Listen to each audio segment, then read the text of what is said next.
All right. We plugged in today. Got some special guests from the flat land of Oklahoma. Wait.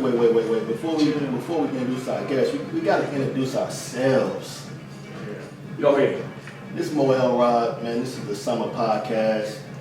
We live and direct in Dallas, Texas. Yeah, I'm back on this, and this is Alex Pugh, Moneyball. Just about to have a good time. No doubt. And who are you down there on the far end? Man, look. just Marlon Lowe. Marlon Lowe, Alex Pugh, Mo Elrod, and then we got two important gentlemen in the middle of us. Speak on it. Got Rayford Young and Trae Young. What's up? Sir. Let me get this straight real quick. Go ahead. Yeah, go and get it. Go and get it. Marlon just said we got two people from the flatlands of Oklahoma. I think this has been a misconception in this state, man. I'm from the state of Texas, man. I may be from West Texas where it's dusty and dirty, but I'm from the state of Texas. My son is from the state of Texas. We're at Texas. Exactly. So Trae is from Lubbock, Texas. You know, he was born there when I was there hooping for Texas Tech. I'm from, the 1996 state champion. Hey, there you go. Talk that talk. Texas. But we got that Texas blood in it. So I think that's been a big misconception around the state, man. So I'm gonna get that out there. It wasn't about being born and raised. It was just about where you reside. Yeah, but I know it ain't where you from. It's where you at. Well, yeah, but we got the Texas blood in it. Yeah. All right, we repping that then. Yeah, we're gonna take that one. Yeah. So welcome home. So since you put it out there before we get to Trae, you say you were repping Texas Tech. What years did you play at Texas Tech? So I was at Texas Tech from 1996 to 2000. I came after the year they went to the Sweet 16 with my man Darvin Ham, broke the backboard in the Sweet 16 against Georgetown Hoyt. Actually, I was against North Carolina with Vince Carter. But anyway, I spent 4 years there. I spent some time with my man Stan Bonowitz from San Antonio, probably the best shooter I ever played with. My man Corey Carr, top two guard, and my man Tony Battie was from Dallas. Spent over 10 years in the league. So, no doubt. Had four really great years at Texas Tech. Played for James Dickey. Still got records in the Big 12. What records do you hold? Now, go give them everything. Still got the 35 and 1/2. Hey, Against Kansas. 35 and 1/2. 35, gave it to KU. It wasn't a Paul Pierce KU, but it was still KU. No doubt. Still got the 38 in a row free throws made. Okay. That one might have been broken, but I'm not sure about that one. But KD almost broke the 35 and 1/2. He had 30, 32, 33. Well, you keeping up with that. Every year I'm watching. Was you nervous when he was doing it? Like, yo, Yeah, slow down. because I'm getting old. Take him out, Ray. I didn't want to take my name off the Big 12 record list, but just to keep it straight. I had four really good years at Tech. Spent some time. This is funny. A lot of people don't realize I spent some time in Houston. I spent a year in Houston on the IR. Yeah, Rockets. Yeah, back in Moochie Norris and Steve Francis. So, Moochie's my man. That was the year Kelvin Cato was there. We had Maurice Taylor had just got traded from the Clippers. Yeah, that was actually the year they got rid of Bryce Drew. I remember that. So, ESG talks about Kelvin Cato too. Tell Kelvin Cato we want our money back. Yeah, I can tell you some stories. I can tell you some stories. But so anyway, that's just part of the lineage, man. This whole Trae Young phenomenon didn't come from nothing, man. So I want people to get that straight. The roots run deep. Yeah, really deep. Let me ask you a question. Is Trae your real name, or is it Rayford, you the third? No, I'm the third. That's okay. Yeah. So my name is Rayford Trae Young. Okay. I didn't know that. Yeah. I thought you was a Trae. Yeah. No, I go by my middle name, but yeah. No, I'm not one of them dads that want my name called out all the time. So I want him to make his own mark. So Then why you name me Rayford then? just so my dad would be happy. So so whenever he was born, We gonna name him Rayford the third, but we knew he was gonna be a hooper, so he'll go by Trae. And it's funny because the middle name actually is Trae. Exactly. Because usually somebody will call it Trae because they the third, or they, you know what I'm saying? Something like that. But the middle name actually is Trae. I have a son and he also is the third. Oh, okay. So we call him Trae. You know what I'm saying? So you gotta keep that name going. Yeah, That's true. sure. That's true. Now you got some. Now you hit some scoring mark. Did you beat Big 12 in scoring one time? I was actually second behind a guy named Marcus Foster. I was yeah, Foster used to get buckets. That was my senior year. My junior year, I can't remember who led it. It may have been Desmond Mason. You know, I'm still partial to the Big 12 in the '90s, man.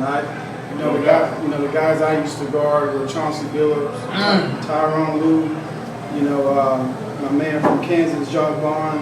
You know, it goes deep. Even Texas had Reggie Freeman, Chico Vasquez back in the day. You know, I can go on and on. So, but you know, to answer your question, no, I was second my senior year behind Marcus Foster.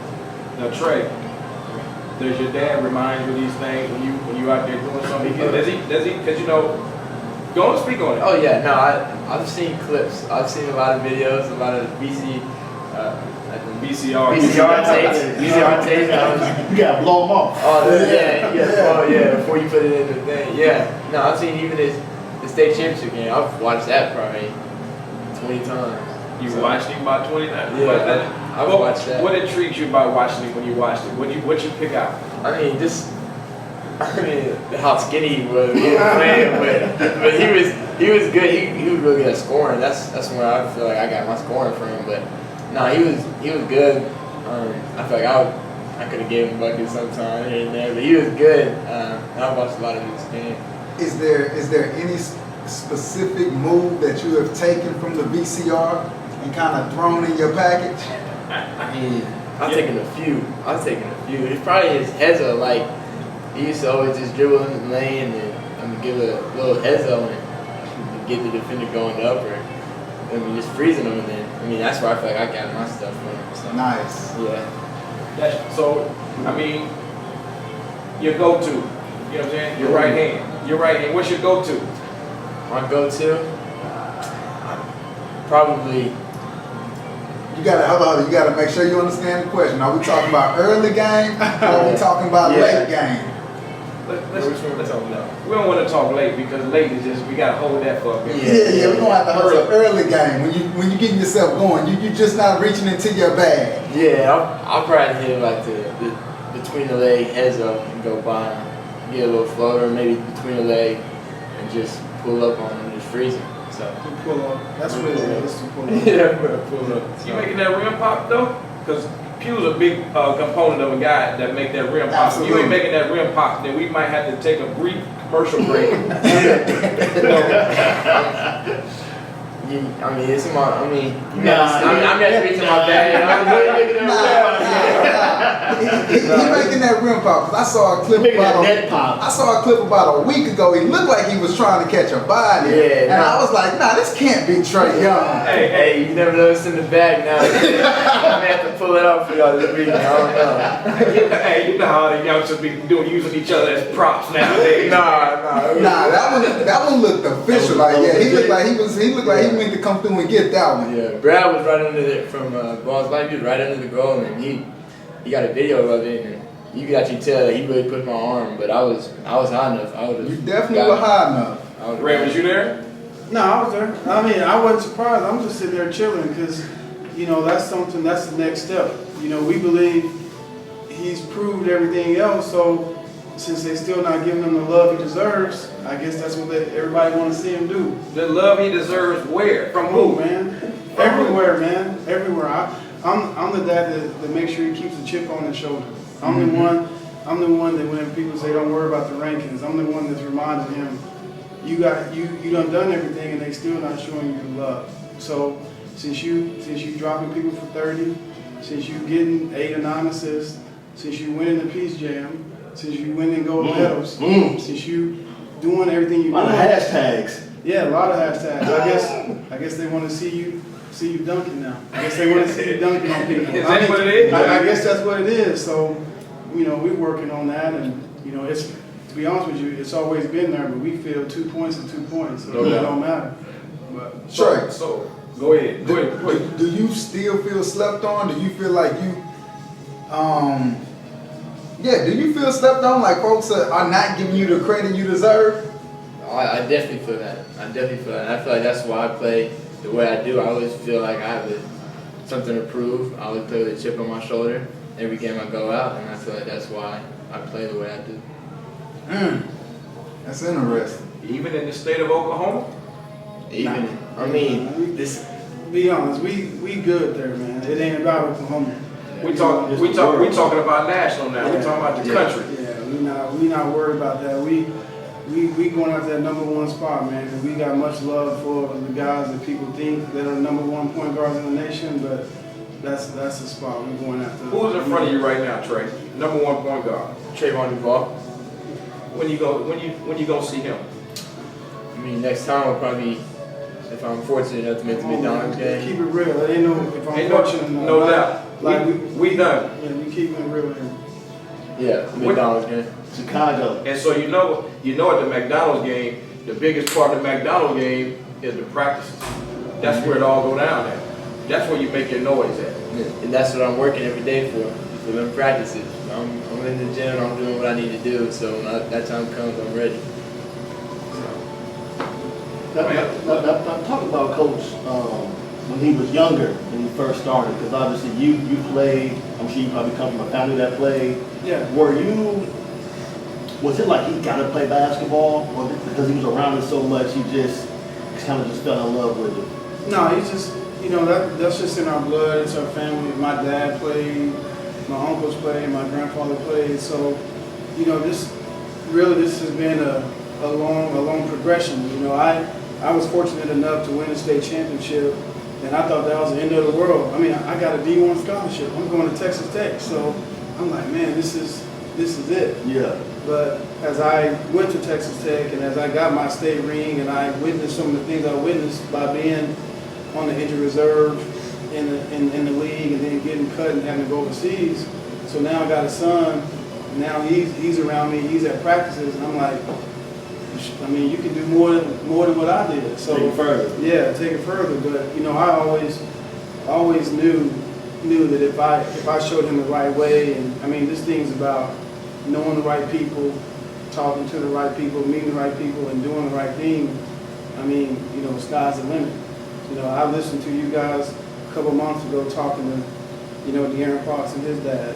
I mean, we've been knowing Fox since he was third or fourth grade. Trae looks up to Fox. And to be honest, that's somebody that he'll probably be competing against here in the near future, hopefully, God willing. But I always look at certain people and I try to copy the blueprint. And that's one of the blueprints that we always try to follow. What's a typical day or a typical week like as far as training is concerned? How do we handle that now that before school has started, now that school has started? How do we handle that? How often are we in the gym? Because obviously right now, basketball season has began. And when you go 2 hours during the day, that's all team concepts primarily. Well, now that school started, me and my dad,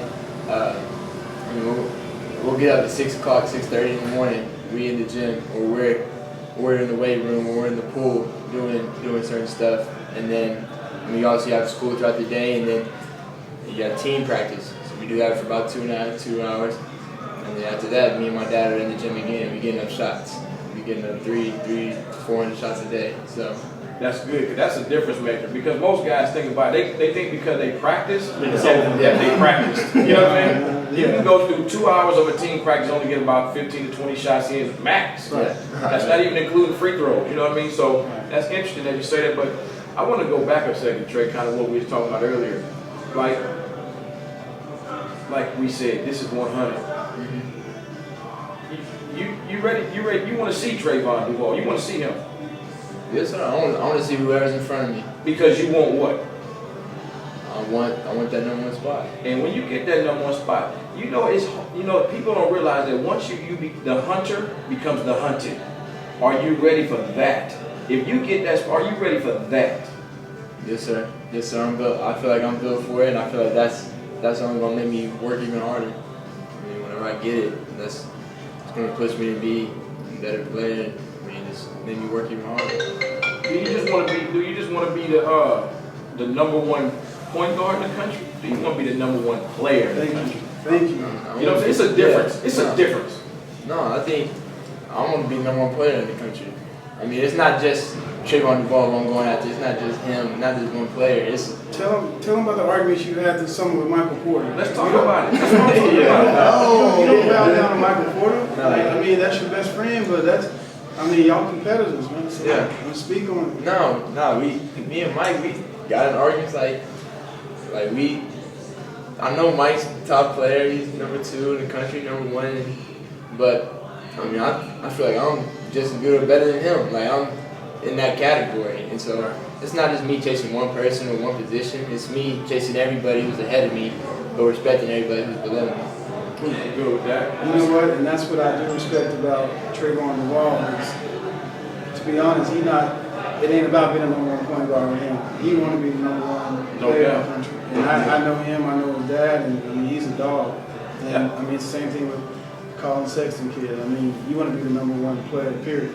You know, him and Colin Sexton played against each other tonight too. Yeah. Come on, man. We watching. Come on, I saw the stats. I saw everything. I saw everything. And where they playing at? Atlanta. They're playing in Atlanta. So you keeping track of it? yeah, no, I keep track of everything. I see it all. So tell me this. Who have you played against that kind of gave you some buckets that you was like, you know what? Not that they was better than you, but made you be like, yo, you know what? He all right. Before you answer that question, can you guard? Do you guard? Thank you. Everybody talks about what you do offensively. What does your defense look like? I mean, I feel like I agree that that's one of my main keys I need to work on, but I feel like also people don't give me as much credit as I deserve on the defensive end. Whenever I do decide that I want to guard this, he's not scoring, he's not going to score on me. I just feel like I have lapses where I don't decide where I want to score, and that's something I need to get better at and something I need to focus on. Is that more on the ball or off the ball when you have these lapses? That's more on the ball. That's more on the ball and sometimes off. But That's a mindset though. yeah. So hold on, man. I'm gonna tell you something. So my son's 18. I'm gonna keep real with you. In his 18 years, I've seen 3 kids. Is it 3? I'm gonna keep it real. Last year, I was disappointed. Even though you had 33, you let Andrew Jones have 37. Even though he was older, we don't. Age don't matter. Age don't matter. Once it was, It don't yeah. matter. Yeah. And we were in the Bahamas with the Nike Select team. I think you let De'Aaron do too much. Even though he was older, I think you let him. You like, oh, this De'Aaron, this one dude. What nothing he was gonna do about that? Right. Hey, well, maybe not, but he still could have competed. And Absolutely. this is coming from a dad. Absolutely. But as far as anybody cooking him, nah, it ain't. I ain't never been like cooked like that. Now, in those 2 games you mentioned, on the way home, do you give it to him, or you just let him make it? Yeah, I'll let him have it. Oh, let Trae answer that. Yeah. What does the car ride be like? Yeah, there'll be some car ride. I'm silent, just listening to him get on me. I mean, he's not more often than not. He's not gonna tell me what I did good. He's gonna tell me what I did bad and I need to work on. So. Now, did you always were receptive to that? Like, did you always take it and apply it, or were you in your feelings like most kids? I would say when I was like 7th, 8th grade, I was sometimes getting in my feelings, but as I got older, I learned that you're gonna have to take, you gotta take constructive criticism to be great. So. Listen, man, we've invested too much in this thing, man. Yeah. We've invested. We driving from Oklahoma City to go to Pro Skills for practice. We driving to Dallas every weekend. We driving to Houston for tournaments. You know, we flying all across the country, and I'm paying for it. Yeah. Like, come on, man. This is serious sacrifice. business. So it ain't. You know, this is tough stuff, man. So, When did you fall in love with basketball? Like, forget the it's fun, oh, I'm doing it, my dad want me to play? Like, when did you genuinely fall in love with basketball? Probably 5th grade nationals. We got 3rd place when I was in 5th grade at AU Nationals in Cocoa Beach, Florida. And after that, What about that experience, that trip made you fall in love with the game? just You didn't win a championship, you said you got 3rd. yeah, I mean, just the competitiveness I know we didn't win it all, but our competitiveness, just the competitiveness that came with it. I mean, we played PJ Washington in the Final Four. Like, they beat us to go to the championship game, and then, I was getting invites to certain camps, like junior phenom camp, getting to meet all these guys, but then also being competitive, and I love the competitiveness about the basketball, and so that's what made me fall in love with it. So. Big time. Tell him you got mad because PJ, not only PJ beat y'all, the story of the Final Four was Chris Giles. Yeah, Chris Giles. Chris Giles on that team. He was the man. Yeah. Who did you kind of grow up modeling your game after? I know you watched your dad and you took a lot from his bag and put it in yours, but anyone else you kind of grew up wanting to be like or model your game after? Well, I watched a lot of Steve Nash growing up. I watched a lot of Steve Nash. I love the way his feel for the game, his ability to shoot the ball. He wasn't the most athletic guy on the court, for sure, by far, but he knew where to get to his spot, how to get to his spots. That's what you do well. Yeah, make sure his teammates involved, make sure everybody's happy, but he was a winner, so that's someone who I really looked up to. I think one of the biggest benefits for Trae that he's had since he's been around his game and us living in Oklahoma City is being around NBA players, period. Like, so he talks about Steve Nash, and the reason he can talk about that is because when Steve was with the Lakers, my man Darvin Ham was coaching at the Lakers, and after games, I've had season tickets for the Thunder ever since they've been there. So if you come to a Thunder game and you wait till the end, you're probably watching Trae talk to somebody from one of the teams, if it ain't Westbrook or KD. So he's been able to get knowledge from these guys since he was a young kid. I've got, hope this isn't a violation, but I've got NBA guys that send us film of breakdowns of pick and rolls and how to use certain ball screens and all that stuff. So They sent it to you, they don't send it to Trae. yeah, okay, yeah. So that's been a big benefit that most kids don't have. Absolutely. And he's had that. And his film of like Steve Nash. So, Yeah. Certain guys similar to your game Right. style. So you watch a lot of film? yeah, I do. I think that's how you get better. Not a lot of people do it. When did y'all start watching film, like to critique him? When did you start watching film to critique him and his game? Yeah, about 8th grade. For sure. I think when he started really competing at a high level, like when we started going, was pro skills 8th grade? 'Cause that's when it got serious. Like that's when I met you, Marlon, around 8th, 9th grade. And we've always, Trae's like a kid that'll sit on the couch and watch an NBA game, and we'll pause the TV and we'll rewind it and do that. But when he started really watching himself, it was getting to that 8th, 9th grade year. Yeah. For other people that's listening, what do you get out of film? Or why should somebody watch film? Or what do you personally get out of it and the way you break it down? Because some people just look at film just to see them get buckets. Yeah. Right. They don't see the other parts, you know what I mean? So from a personal standpoint, what do you get out of it? No, that's definitely good, but I look at the little parts like the way he set his man up, or if say we're working or someone's coming off the screen, the way he goes and sets his man up before he gets off the screen, or whenever he's just in a pick and roll, the way he gets down and creates some space before he goes off the pick. Just certain little stuff like that. Obviously ball handling. When I saw Sham God do his move, I use that all the time. You had to have that, huh? I had to have that, but no, just certain little stuff like that. Just the little things. Let's go jump to some recruiting.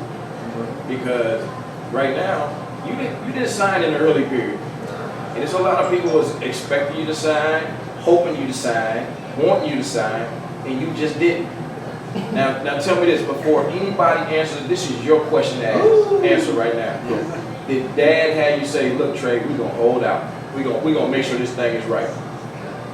I mean, yeah, he had a part in it, but it was my decision. It was Nah, hell. It was my decision. I feel you on that. It was my decision. But you don't think that your dad's experience at doing this is going to Yeah. help with No, something? he definitely had a big stand. He definitely had a big stand, and he expressed what he thought and what he thought was best, and I was listening to him. But at the end of the day, it's what I feel and what I want to do. But Now, y'all, you talking through things, y'all back and forth dialogue. Has it been some? Tell me, give me an example, Trae, when you was like, "Dad, I want to do this," and he's like, "No, Trae," and then you kind of had to tell him your reasons why, and he had to tell you. I know it's been quite a few of that, right? So let's get to it, man. I mean, like last night, we were up till 1 o'clock, 1:30 talking about school, like what we thought about every other school. Like we just have.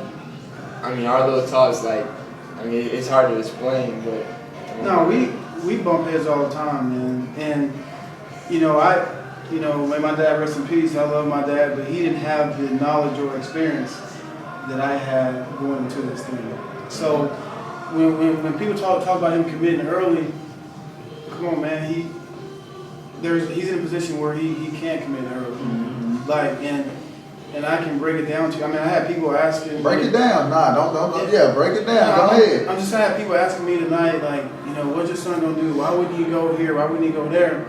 And I'm just gonna tell you, man, like my son's down to 4 schools, man, maybe 5. Kentucky, Kansas, Oklahoma State, and Duke's floating in and out, and some other people. But really, those 4 schools.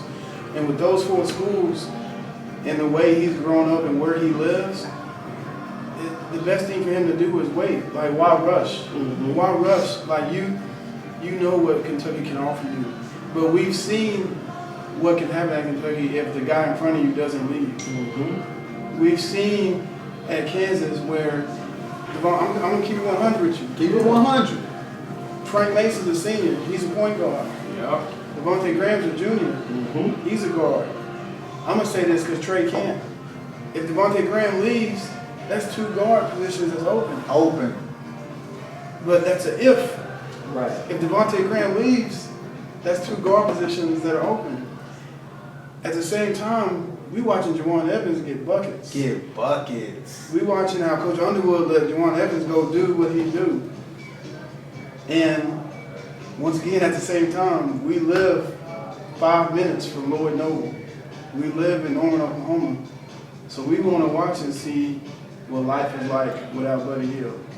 Like Trae hadn't said this to anybody. I hadn't said this to anybody, but we're saying it to y'all. Exclusive. But that's why he hadn't committed. You have to see where you fit. Thank you. You can't just listen to it. That's what kids don't know. No. They listen to all these recruiting deals and they broke. But guess what? I want to see if you play like you say that you're going to play. Right. I want to see what the system is and how I would fit in. So therefore, I can make a sound decision by what I see, not by what I hear. Right. And so that's an interesting comment. You sit back and say you see Juwan Evans getting buckets out. Man, Doing his thing. So what you looking for, Trae? What you looking for? One thing, the main thing is where I go to a place where I'm going to be able to win right away. Okay. Because I know I've always been taught winning takes care of everything. Absolutely. And I want to be the reason we're winning. And I want to be a big impact on the reason we're winning, basically. And then I also want to go to a place where I have the best chance of making it to the highest level. So those are the main keys that come into it. but say De'Aaron Fox and Malik Monk both leave this year. Obviously, and you would say if you picked Kentucky, and it was another point guard picking. What if they said they was going to play the platoon situation again? It's already happened. There's already been 2 guards that have committed. So with that being said, that's just something we'll have to talk about as a family. No doubt. You know what I'm saying? I get that. But that option is always out there. It may not be the best, or it may be the best, but it's funny you ask that because that's already happening. Mm-hmm. But God has a plan. You know what I mean? mean, he's got too many good choices to settle for anything. So that's one thing he's not going to do is settle. I'm good with that, man, because I just enjoy that type of conversation. Because Trae, this is something that obviously, once you get to playing, you're gonna pass this down to your children, and even your, nieces, nephews, or wherever else you might start having cousins, people, close friends, because you've been through it before. And like you say, Kansas, what do they have? Frank Mason, he's been balling this year too. Oh, He's been doing his thing. 30 in the first game. Come on, Yeah. man. And that's what everybody says to us is, do something and let his guards go, man. This dude getting 30. He getting 30. Devontae Graham doing what he's doing. So that's where you got to look at it. You got to look at it from your perspective. Don't listen to what everybody else says. And that's where I think people don't get with the young household. I mean, I'm gonna sit there and listen to you and say, yes or no, sir. But at the end of the day, we're gonna go back and look at this thing. And like I said, we're gonna break down film because my DVR is set for every game. Yeah. For those 4 schools, every game. So we just gonna look at it from our point of view. Now, let me jump in real quick, Lo. So, I hear your perspective. What does mom think? Mom, You want to answer that one? Yeah, Trae, don't get What that. does mom think? That's a good question. I mean, mom's enjoying it. She's enjoying the ride. Yeah. She wants me to obviously pick wherever is best for me, but she wants me to obviously be close. Or, I mean, if I go far, if I'm gonna be on TV all the time, or how many games she's gonna be able to come see, certain things like that. But she's mainly just enjoying the ride. She wants me to pick the best. School. Right. So here's a better answer to that question. Mom. Listen. So mom is the biggest supporter in the world, right? So mom has been there from day one. But 7th and 8th grade, we're going to Dallas, play with pro skills. Mom's like, okay, baby, I'll see you Sunday. Trae has a great 8th grade summer. 9th grade, we play with some other teams and we start looking at MoKen. Mom's like, okay, let's go have fun. But now, Nike comes in there, and Trae's one of the top point guards in the country. So now instead of our son just going to a D1 school and having fun, it's turned into a business. It's gotten bigger. Absolutely. So now mom's like, okay, we need to do what's best for you. It ain't just about you being close to me so I can go watch you play and hug you after the game. You need to do what's best for you. So it's been a steady progression for mom because she's still learning the other side of this game, which is, the whole EYBL, the whole, blue blood versus, other big time schools. So hopefully that answers. Oh yeah, absolutely. Talk about the UNB experience. Oh, that changed my life. URBL changed my life. So, my first year, I was playing up the year. Actually, when I played with pro skills, I played up in the 16U URBL. Shout out to Jeff Webster. Yeah, Jeff Webster, for sure. He's that Oklahoma guy. But I played up with Schneider. We had a great team. Got close to making the 16U Peach Jam. Came up short. But whenever I moved to MoKen, played in MoKen, me and Michael were the youngest kids on the team, but we were the best players on the team. So we had some ups and downs throughout the season. And then, it was great playing against some older dudes. I got to compete against Fox, obviously, with the hoops. Some really good, that 2016 class is good, so we got to compete some good players, but made it to Peach Jam, and then the 17U, we won it all. That was the best experience, the best time of my life, so. Had a great coach. I had one of the best coaches. A lot of people say has ever been coached in the URBL. Give his name. Coach Rodney Perry, shout out, Coach P. He's at ORU right now. He just got his assistant. This was his last year too. Yeah. So we obviously wanted to win for him too, and we were happy we did it for him.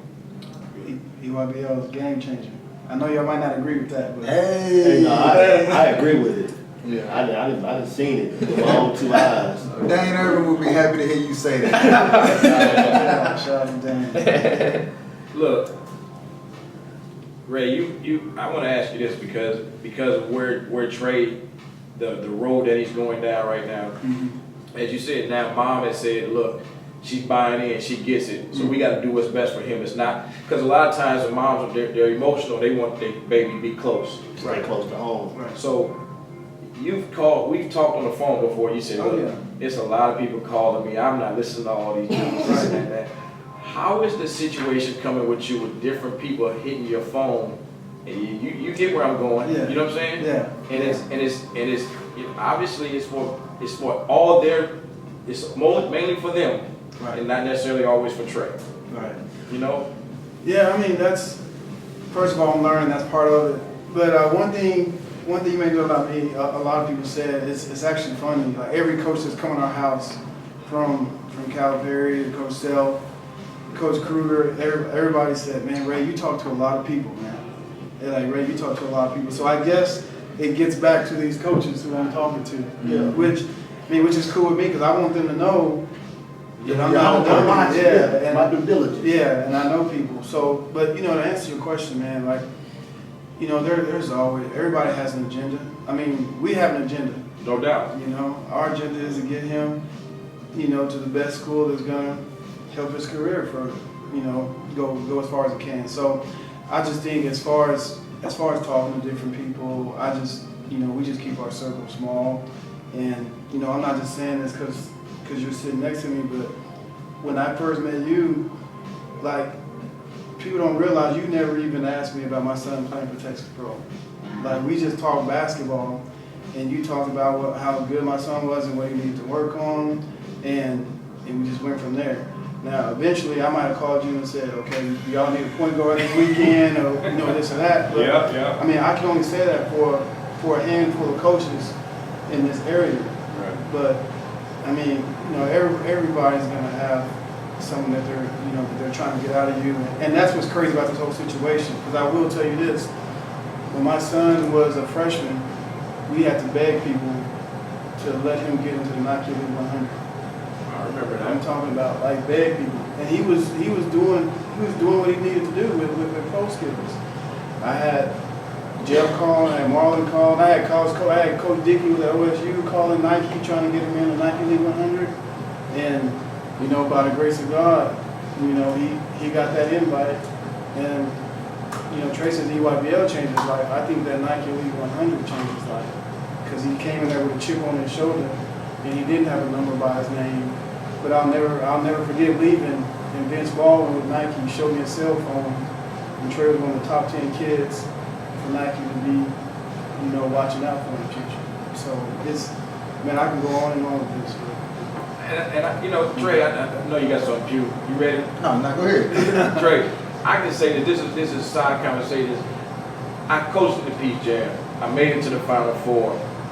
I never made it to that championship game, and I definitely didn't win it, man. But I'm gonna give it up to you right there because I know that feeling because just to be in that environment, that type of environment, and even in that environment, or even if I would say with the Adidas in the Creators Cup or what they have, getting to that final game, it means a whole lot because it's almost like you can almost shut your season down after that because that's the culmination of everything that you've been working for the whole summer. Now I want to say this too. Because I mean, you ain't got to reply to this, but I'm gonna look at your face. I want to try to one day get Michael Porter on the podcast because I've seen him sometime, and I know he's skilled and talented. But Mike, sometimes I seen you go up against somebody one time, Mike, and that thing didn't look too. You look kind of soft at a couple of times. I seen you, Mike, and I know you got to get stronger. And I know you talented, but I seen that, and sometimes. I ain't got to talk to you. I just sit back and watch and observe. And I don't know where you going to Washington. Where you going to school? You're going to Washington. Going to Washington. We start getting on them, on that iron out there a little bit more, Mike. Yeah. Because you talented. But yeah, I seen that. Is that how you used to go at him sometime in practice? Yeah. No, we used to butt heads. We used to go at each other. Like every practice, we one-on-one after practice. We gonna make sure we get this one-on-one in. I'm not gonna let you bully me down the post. He use all his skill he wants, but I'm gonna be the most physical out of both of us. But see, here's the thing about Mike. People don't realize, man. Like that kid's special, man. Like that kid can play. But I mean, he's got 8. I mean, they're from a family of 8 brothers and sisters. So he's got older Two sisters. Yeah, 2 older sisters and some younger brothers. But no, Mike is a kid that's gonna go a long way because he's really humble. He's grounded. He's got his mom and dad that are always in his ear, and that was a big knock on him is he's not a dog basically. I mean that's what you're saying. He's not a dog. Right. I think he proved people wrong in the Peace Jam. When he went up against DeAndre Ayton and did what he did, and he did the same thing in a championship game against PSA from New York. PSA from New York. Way to big him up. I'm okay with that. So, but I know what I saw. It was definitely team light skin. Yeah, I mean, listen, man. Hey, that goes back from that goes back to what I'm talking about, man. Like, I love it, and I preach that to my son because, I'm from a different side of the street than he's from. He's got an upstairs room with his own bathroom, the big screen TV, and all this nice stuff, but that still don't mean you can't be a dog on that court. No doubt. And he is a dog. And that's the misconception that comes. 'Cause I probably met about 4 years ago, and I know I said some things to kind of see how you're gonna respond. I heard him too. I'm not gonna lie. I want to see exactly is he gonna respond? I bet. And I know I really became a believer when y'all came out to that Lucas 44. And you was matched up with JJ Caldwell, and folks can look at the pretty hair and the light skin. It's like, oh damn, this kid got some toughness to him. Yeah. I think that's when I first saw That was my first time actually seeing this kid might actually have a little more than folks are giving him credit for. Yeah. How was that experience matched up with JJ? I remember that exact. I was just about to bring that up. I think that's when I really got to talk to you and meet you. Yeah. That was a matchup. I mean, I treated it like a matchup. Went at him, he went at me. I mean, it was a competitive game, but I can see what you think. I mean, you can look at me and say that he could be soft. He's a light-skinned, pretty boy, whatever you want to say. But I mean, I'm not. Oh, you get that all the time. I already know. Well, probably not anymore. So how do we teach this toughness? Listen, man. Trae has been raised, like I said, to be PC, politically correct. Until you start getting a paycheck and you can do what you want to do and say what you want to say, you gotta, just do the right thing, man. But he knows inside, because at home, I'm telling you, I mean, we can't, I don't know if we can cut something. You can say Absolutely. however you I'm feel. gonna keep it real with you, man. I'm like, Trae, you a nigga, man. Straight up. Like you are. And you my son, you're gonna be looked at like that in society. So you might as well embrace it. Embrace it. And you gotta be a dog. And I mean, maybe it's something that I didn't get out of my childhood, that I've always taken my son to Dallas and to Houston to play, because I wanted him to prove something to them cats. Yeah. Because when I got to Texas Tech, I mean, I'm just gonna keep it 100. Like, those were the cockiest dudes. Like, the cats from Dallas and Houston. And I was the best player on the team. I'm like, why are you so cocky when you coming off the bench and giving me blows? So when raising my son, I told him, I want you to be the best player in Oklahoma, scratch it off. I want you to be the best player in Texas, scratch it off. I want you to be the best player in this region, scratch it off. And now we shooting for the best player in the country. But to do that, you got to show people that you are a dog. You a dog. And man, these dudes are my brothers. I'm telling you, like JJ Chandler, he's my brother. Chris Giles, he's my brother. And I can go on and name people at his position in this region. But at the same time, when we get home and we on that court, come on, man, you gotta be a dog. Dog world. Was it easy to embrace? Because sometimes, I'm gonna be honest with you, when you grow up with a big screen TV and snacks in the pantry, you know, it's kind of easy to not be a dog. Yeah. You know, was it easy to embrace it? And I'm sure your dad talking to you often and kind of putting that stuff into your mind frame and kind of helped you out. But you know, was it easy for you to embrace it, or was you kind of fighting it a little bit at first? No, I mean, I embrace it, but I mean, my dad was always there in my ear. I mean, I get a lot of stuff, but I also work for it. Like, he made me work for a lot that I get, and nothing is. You know what? I'll be honest. I'll embellish stuff sometimes. You know, I'll push it a little bit too far. Like last year at the Hoop Fest, you know, I heard some people who were in Dallas were talking, and even though they were, I would tell Trae, like, these dudes don't respect you, man. Oh, that's needed. They think because you light skinned and because you ain't like sagging in your pants. Yeah, because you ain't from the hood that you ain't got it in you. Like, I listened to a radio show last year and they talking about what's gonna happen to Trae Young. All he does is shoot threes. I mean, so maybe I embellish a little bit too much, but I think that's needed, and I think that's helped him get to where he's at now, because I like to pump it up a little bit too much. Mm-hmm. But There's no such thing as too much.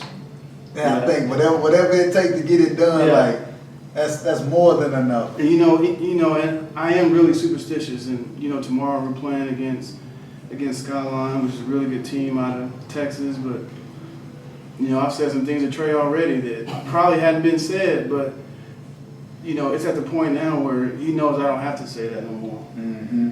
Because everywhere he goes, somebody's trying to knock him off that pedestal. So if you're not ready, that's on you now, man. Mm-hmm. So you just gotta bring it. Plus, it's been embedded in him. He knows now. You know what the expectations are. You know what goes down if it don't happen the right way. It ain't about the wins and losses. It's about the effort out there, how you compete. Mm-hmm. That's what gives you a good car ride home. Yeah. Right? It's just about the effort, how you compete. That's right. And so, tell me, how do you go out of town? Dad's not there. Yeah. How do you hold yourself accountable? How do you judge yourself? What's your barometer to know whether you had a good one or a bad one? A game? Okay. You talking about a game? Okay. Whatever. Give me game. Practice. Give me game. I mean, a game. If my dad's not there, I mean, first of all, I have to win. I make sure I win. But you know, I'm the hardest player on the court. Numbers. Yeah, numbers too. But at the end of the day, you have to win. So when you step on the court, what expectations? And you say numbers. What are the expectations for yourself, numbers wise? 30. Nah, this I don't know this. Yeah, you do. Yeah, you do. Cause you going out there reaching for something. I want to know what you trying to take off the table when you touch that court. How many points a quarter you shoot for? Just give it. Yeah, keep it 100.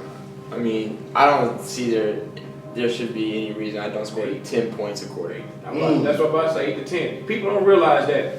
That's if you can you get 4 layups a quarter? Yeah, in 8 minutes. That's 8 points. About. That's 32 points without free throws. And I think that's no threes. I think that's why I score so much. Like I can't hit two threes, a layup, and free throws. Like, and then there's gonna be some quarters where you go off, where you get 15. So that's how you get 45, or you get 50. So I mean, I think that's why I score so much, and why I think it comes easier to me than to others. That's a great way to look at it. I talk about that a lot. I tell kids, man, look, if you just score 2 layups a quarter, that's 16 points that you average a game. Yeah. Especially if you're big, and plus you're on the glass. I remember when I was in, I think I was in 8th grade, Michael Jordan was talking. They talked about he knew how many shots he was going to get a quarter, so it was a whole lot easier for him to score.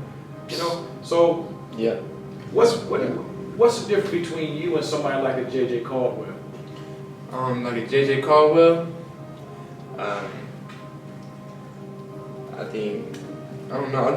Would you want to be like? Go ahead, Ray. I'm sorry. I think the difference between a Trae and J.J. Caldwell is mentality, because I've seen J.J. Caldwell score, and that's what it is. Just this mentality. It's the difference between the kid Monte Morris from Iowa State and Juwan Evans.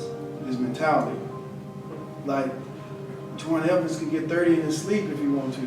Yes, because he knows he can. Wired to score. Yeah, and so you asked that question between him and J.J. Caldwell. Yeah. It's been and vice versa with Trae. Like Trae could probably get 10 assists or 15 assists like J.J. Caldwell, but it's a difference in mentality. No doubt. So Put a bucket on somebody's head yeah. and embarrass them at the same time. Yeah. No, I think that's good. We try to talk to kids a lot. I tell you, it's a whole lot easier for me to slow you down than have to speed you up. If I know you can get 40, I can slow you down. But if I need 40 from you and you're not used to getting it, it's a whole lot harder to go about it that way. You know what I mean? No. So when you wired the way that you've been raised and kind of quote unquote programmed to get buckets, that's a good thing because like you said, now you working on making sure that your defense stands out a lot more. You know what I mean? Yeah. Most people learn that the spacing on at the highest level, the spacing is so good and so spread out that it's easy to be able to put it out there. But the hardest thing for anybody to be able to do is to be able to stop anybody in a one-on-one situation. If you can get that, that's good money. Then if when the double comes, you're able to drop it off. Now we talking about that dude, James Harden, Russell Westbrook, those type of numbers, double-doubles. I know you don't rebound, so we ain't got to talk about triple-double. Okay. Only triple-double in the UNBL last year. Yeah. Triple-double UNBL. Oh, hey. Say it again. The only triple-double UNBL. The only triple-double in the UNBL. How many overtimes was that? None. I came out with 4 minutes left. Oh. So one thing I know about you two, y'all remember, y'all got a good memory. Man, You don't know them I have a good stats. memory. I'm bad Mike about wasn't it. playing. Mike wasn't even playing. Yeah, I'm bad about it because I think, man, his resume is not respected. And so any chance I get, I remind people, man, like, I love all these kids out here, but I think the problem with this industry right now is too many scouts out there are trying to be NBA scouts. Instead of rewarding a kid on what he's done on this grassroots level, you're going to reward him based on what you think is going to happen in the next year or two. Yeah. And I'm just telling you, man, there's not many kids that you can match their resume up to his. And he's not going to tell you that because I built him to where he's not going to tell you that. But I'm telling you, from like I said, a Peace Jam championship, a gold medal, to a kid like Quade Green. I love Quade Green. Quade Green led AAU in assists. Adidas, Under Armour, Nike in assists with 10 assists a game. You know who's number 2? You know who's number 2? Is Trae Young, but he's known as a scorer. No doubt. And he still averaged 22 a game and won the Peace Jam, which is supposed to be the NBA Finals of the grassroots level of basketball. So, I mean, I got this stuff embedded in me because anytime I get a chance to remind people, I'm gonna remind them because I don't think he gets a just due. What does winning the gold medal and the Peace Jam do to your confidence? Because obviously, once you come back and play high school basketball, to be on UNBL, that shit is like a cakewalk. Yeah, it definitely, gives you a lot of confidence, but I've had confidence before all that, but it definitely boosts. I guess you could say it boosts your confidence, but I don't know. It just validates you, man. Yeah, It I validates say you. that. Speaking of validation, give me one hot second. I got this question for you. I gotta save this thing right quick before we get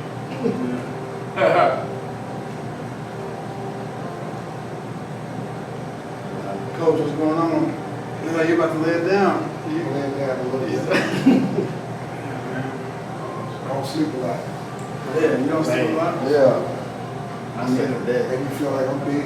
Yeah, I talked to Jay Sass tonight. What's going on there? Yeah, we good long talk.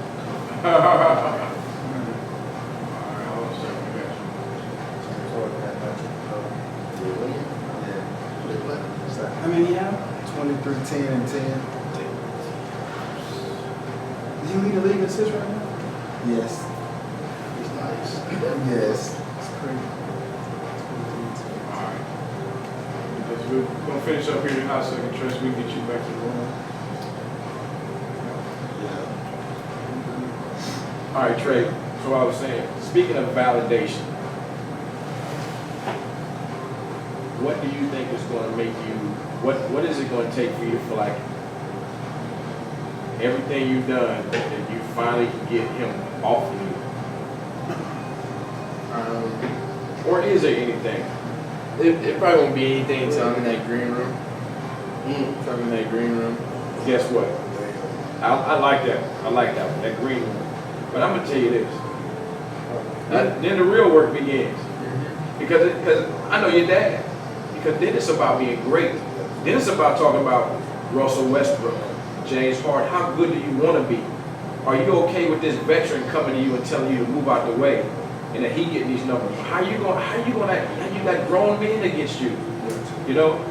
And Emmanuel Mudiay said the other day, T. Ferg was talking about it too. He said one of the best things that they did was when they went over to Europe, because they had to play against grown men every day, and it was not easy. So that's when the real work gonna come in. So this is lifelong learning, baby. Yeah, that's true. I mean, I'm always gonna learn stuff from him. So, I mean, Well, I think that's what he doesn't get out of Oklahoma, and that, you know, not to belittle anything in Oklahoma, but man, you know, if I'd have known that I would have had my son in this position, you know, in 2016, I might have raised him in Dallas. I might have raised him in Houston, because there's not any parks, or there's not any, you know, YMCAs or clubs that he can go and play against grown men. So everything he gets is from just, you know, playing with the older guys around town, but it's not playing against those former pros in the pro-ams, you know, in those big cities. So, Right. but you know, he's gonna work. He's gonna get better, and you know, there's always gonna be a goal. There's always gonna be a higher goal to get to. But you know, right now, you know, we're just taking the next step, and you know, only he knows what that is. Look, as we get ready to shut it down, give me them 4.5 schools again, Trae. 4.5. 4.5. 4 and a possible. Give me the 4 impossible. Just give him 4. Yeah, Kentucky, Kansas, Oklahoma, and Oklahoma State. Kentucky, Kansas, Oklahoma State. Yes, sir. And you watched all of them play this year already. Yes, sir. I'm about tomorrow. And that's what we're gonna continue to do till we get ready to make a decision in the spring. We're gonna continue to do that. So, Don't make a commitment, but on a scale 0 to 100, what percentage is your mind made up?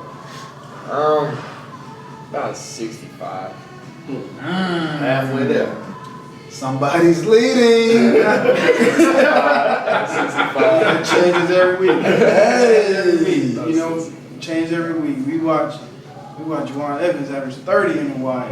Yes, he did. We watched Frank Mason drop 30 on Duke. Or was that Duke? No, that was Indiana. Indiana. Yeah. With the game winner. Yeah. We watched Jordan Woodard not get 30 against, who was it? Northern Iowa. So we're like, oh, okay. Yeah. Mm-hmm. So, and who was the last one? Yeah, Kentucky. And then Kentucky. You know, that's a unique situation in itself. Absolutely. It is every year. So, yeah, every year. Unique. Look, but no, Mo, you got anything? Oh no, man. I thank you guys for your time. A little late, but you know, appreciate it. No, it's all good. I love doing this. Appreciate y'all. This is what it is. I think for those that are listening, this is Rayford Young and Trae Young. Okay, it's a father and son duo. They are a tandem. Mom is not here, but you got a great opportunity to listen to them tonight and see how this process has been for all of them. From when he first started out, who he was looking at, who he was looking, going behind, who he watches every day, how he watches film, how he prepares. So this is a great opportunity for you to just kind of listen and kind of look at yourself a little bit and see what you're doing to be able to be just as good, or if not better, at some point in time. So take the time out when you can. If you ever see Trae or Ray, man, make sure you acknowledge them, say hello to them. I love being around them. They're great people. And It was just great fun to be here tonight because they can be plugged in with us. So, Appreciate Yes, it. sir. Man. Yeah, I say thank you. Yeah. Enjoyed listening to your story. Hopefully I didn't go too far in. I want to go in on some people, but you know, it's. Hey, we can bring it back. No, We can bring it back another time. No, this was great. You know, hopefully people see how this family's built and see how we think and what we use as motivation. there it is. Yeah. Hey, hold on. One last thing. When you guys decide to make this announcement, y'all gotta let us know, man. We gotta get the summer involved. No doubt. No doubt. That's it. There it is. Yeah, for sure. And we out. Peace. Appreciate it. Let me get to these wings. Appreciate it. That's man. good Cold stuff. chicken. Get it on, man. Thanks, fellas. I will. Nah, you was good, man. Yeah. They need to hear that. Tell Trae, like, look, Trae, it's alright to keep it 100 today, baby. We sleeping good. Nah.